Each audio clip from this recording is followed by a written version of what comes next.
ওবায়দুল কাদের হচ্ছে আমাদের অনেক বিনোদন দিছে। আমার এই ঢাকা ৮ আসনের কথা শুনেই আমি আসলে মানে হাসি কন্ট্রোল করতে পারিনি।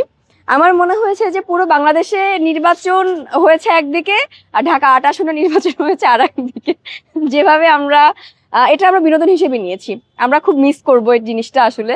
যে আমরা আরো চাচ্ছিলাম, আমরা ফ্রেন্ডস জোন যারা আছে তারা সবাই মিলে বলছিলাম যে এই নির্বাচনটা আরেকটু পিছাই দিলে আসলে ব্যাপারটা হতো কি, আমরা নাসিরউদ্দিন পাটোয়ারির একটা মানে মিমিক্রি দেখতে পারতাম আর কি। হ্যাঁ, একটা বিনোদন ছিল আমাদের, যেমন ওবায়দুল কাদের হচ্ছে আমাদের অনেক বিনোদন দিছে, ঠিক লাইক এরকমই একটা বিনোদন ছিল আমাদের জন্য নাসিরউদ্দিন পাটোয়ারি ভাই। সে আমাদের মানুষের কে নির্বাচনের আগে অনেক বিনোদন দিছে, আমরা অনেক মজা লাগছে জিনিসটা। সে নির্বাচনে জিতুক আর না জিতুক, আমি চাচ্ছিলাম যে তাদের কোনোভাবে যদি সবাইকে যদি একসাথে সংসদে দেওয়া যাইতো, ব্যাপারটা মনে আরো বেশি ভালো হতো, আমরা বিনোদন আরো বেশি দেখতে পারতাম। যদি কোনোভাবে এটা আমাদের নাসিরউদ্দিন পাটোয়ারি অথবা আব্বাস স্যারকে যদি একসাথে সংসদে দেওয়া যাইতো, তাহলে আমার মনে হয় যে যদি এটা নেটফ্লিক্সেও চালানো হয়তো, মানুষ নেটফ্লিক্সের সাবস্ক্রিপশন কিনে এটা দেখতো। এটা এতটাই বিনোদন মনে হয়েছে আমার কাছে। আচ্ছা, নো, দিস ইজ এ রং। কেউ কাউকে খোঁচা দেয়, মানে দুজনকে খোঁচা দিয়েছে, ব্যাপারটা মোটেও এমন না। একজন এক নাগারে মানে খোঁচা দিয়েই গেছে আর একজন নিউট্রাল হয়েছিল। এটাই সব থেকে বেশি মজা লেগেছে যে আমি একজনকে খোঁচাই যাচ্ছি কিন্তু সেই মানুষটা নিউট্রাল। ঠিক আছে, আমি তার মির্জা আব্বাস স্যারের পক্ষ থেকে কখনোই দেখিনি যে সে কোনো প্রতিবাদমূলক ভিডিও করেছে। কিন্তু এক নাগারে যদি আমি ধরি যে আমাদের নাসির ভাই, সে আসলে খুবই মিমিক্রি হয়ে গেছে ব্যাপারটা। এটা অনেক মজার ছিল।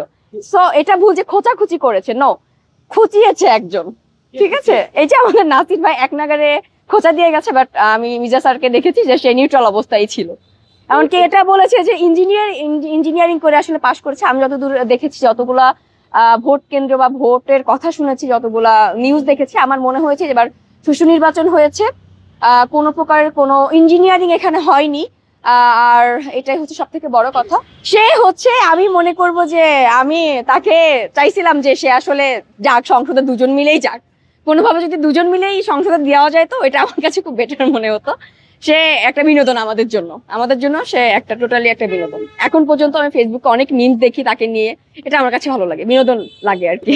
আচ্ছা, নেতা করেছে, এটা মির্জা আব্বাস স্যার কখনোই করেনি। বা তার আসলে একটা কথা যে আমি এমপি হয়েছি, সে এই কদিনের ছেলে। আমি নাসিরউদ্দিন পাটোয়ারি ভাইকে আসলে আমরা কদিন চিনি তো না। তো এখানে আসলে একটা ব্যাপার আছে না যে আমি 10 বছর ধরে এখানে রাজত্ব করছি, তো আমি এখানে 1 মাস এসে রাজত্ব করব, ব্যাপারটা আসলে খুবই উইয়ার্ড দেখাই। তো এখানে আসলে আমি মনে করি যে মির্জা আব্বাস স্যারের এতে কোনো যায়ও আসে না।